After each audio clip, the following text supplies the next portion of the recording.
Jeffries, a Democrat who serves on the Budget and Judiciary Committees. Congressman, thanks for joining us. Happy holidays. We appreciate you coming in.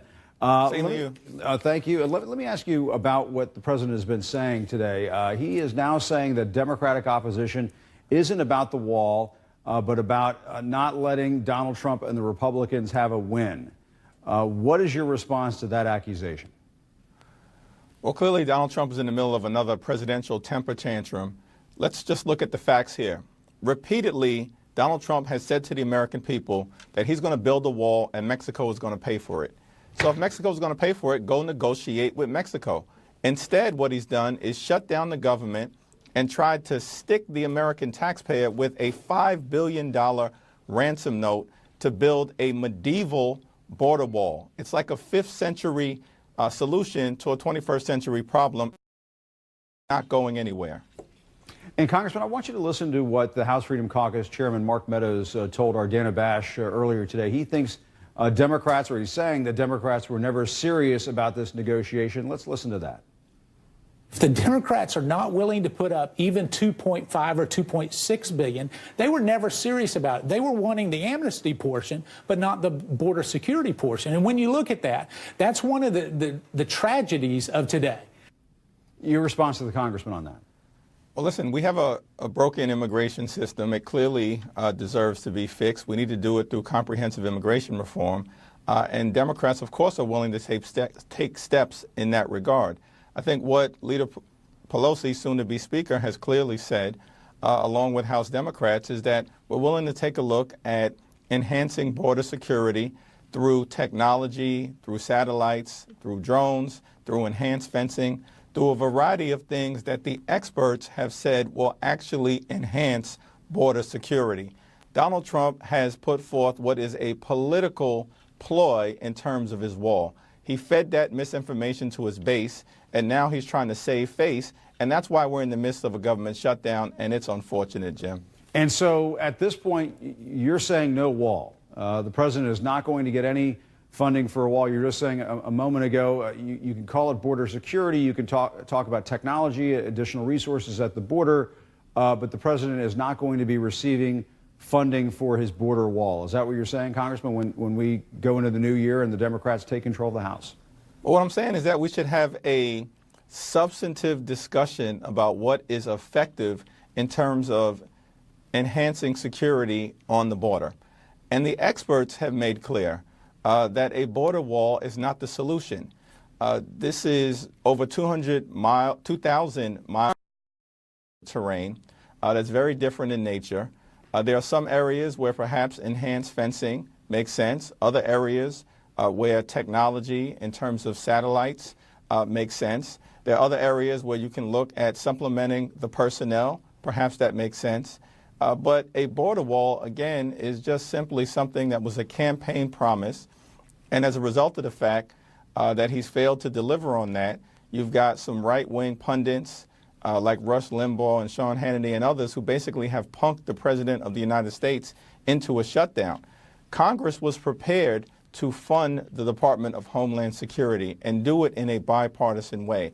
Vice President Mike Pence had indicated that the administration was prepared to sign a clean funding bill, and then the right-wing hit squad acted up, and Donald Trump was spooked, and that's why we're in the midst of a government shutdown right now that is costing the taxpayers each and every day that it goes on.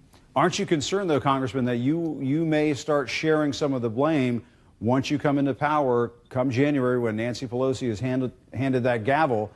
If you're not coming to the table with some kind of funding that meets the president halfway, it sounds as though you guys are now saying it's our way or the highway. Do you run the risk of being blamed for some of this when you come into power early next year? Well, first of all, President Trump made clear to the American people and to the world as he sat at 1600 Pennsylvania Avenue and said he's going to shut down the government. It's his shutdown. Now, I think what we have put on the table is approximately $1.3 billion in security funding, and that is more than sufficient. As you know, Jim, approximately that same amount was previously allocated in the last fiscal year, and the Trump administration has spent approximately $6 10% of that money. So why in the world would Congress, as stewards of taxpayer dollars, allocate an additional $5 billion on top of that when the Trump administration hasn't even demonstrated the basic competence to spend the money that we've already allocated to them? It's ridiculous. Now, it sounds like the president is not going to get wall money in the new year. That's what it sounds like. Well, that would be a waste of taxpayer dollars, and I think consistent with the Constitution and the origination clause, we do in the House have a responsibility to make sure that we allocate money in a manner that benefits the taxpayers, and I think that's what we intend to do. We'd like to do it in a bipartisan way, but we're not going to function as wholly owned subsidiaries of the Trump administration. That's what our colleagues on the other side of the aisle have done for the last 2 years, and that ends on January 3rd. Those days are over. Okay. Let me move to the Russia investigation, because as you probably saw earlier today, Congressman, in a pair of interviews, Rudy Giuliani was really offering conflicting information as to whether or not the president would be open to taking more questions from the special counsel, Robert Mueller. First he says, not over my dead body, and then he said to the Hill, we're not going to do that. We're done talking to those folks. But then he seemed to crack the door open a little bit with the Daily Beast. How do you interpret these remarks? They seem to be all over the place. Well, first of all, does anyone take Rudy Giuliani seriously at this point? I mean, he was a failed mayor, then he was a failed presidential candidate, now he's a failed lawyer. And clearly, he's just engaged in public relations spin. The bottom line here is that we have to allow the Mueller investigation simply to proceed so we can get the facts to the American people. He's undertaking a very serious investigation. The allegations here are that the Trump campaign engaged in a conspiracy with Russian spies and operatives in order to sell out our democracy, artificially place Donald Trump in the Oval Office. That's a serious thing. The American people deserve answers.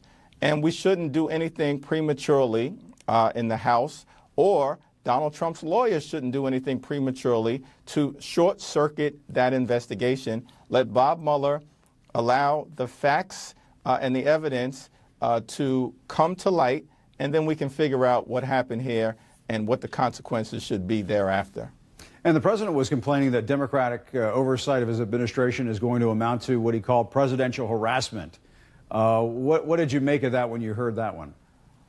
I mean, again, he needs another civic and constitutional lesson. What he calls presidential harassment basically is the fact that the House of Representatives is an Article I separate and co-equal branch of government. James Madison and Ben Franklin and the other founding fathers erected a system where the House and the Senate would serve as a check and balance on an out-of-control executive branch. And to the extent that that is our constitutional obligation and responsibility, we are going to undertake that, not overreach, not over-investigate, but be stewards of the American taxpayer, expose any wrongdoing or waste of taxpayer dollars or abuse, waste, fraud that may be taking place, and then let the American people make decisions about how to proceed from there. Okay, Congressman Hakeem Jeffries of New York, thank you so much for coming in. Happy New Year, happy holidays. We appreciate you coming on. Happy New Year. Thanks a lot, Jem.